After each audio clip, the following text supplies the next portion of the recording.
সকল প্রকার সবজি দিয়ে এই একচড়াটা বানাবার জন্য আমি প্রথমে গরম জল করে আগের থেকে ভেজানো সুগন্ধি যে কোনো আতপ চাল দিয়ে দিলাম।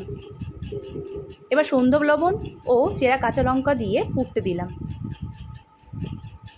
নেড়ে চেড়ে নেব।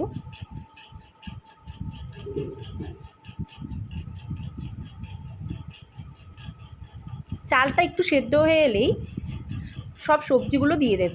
এর মধ্যে আছে ঝিঙে, পটল, কাঁকরোল, পেঁপে ও আলু। এবার সবজির সাথে ভালো করে নেড়েচেড়ে নিয়ে ঢেকে দেব যতক্ষণ না চাল এবং সবজি পুরোপুরি সেদ্ধ হয়। সেদ্ধ প্রায় হয়েই এসেছে।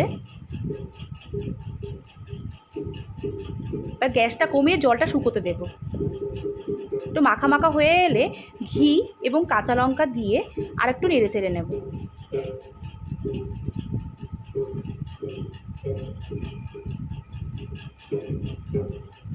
ব্যাস, এবার গ্যাসের আঁচ বাড়িয়ে একটু টেনে নিলেই তৈরি এই একচড়াটি।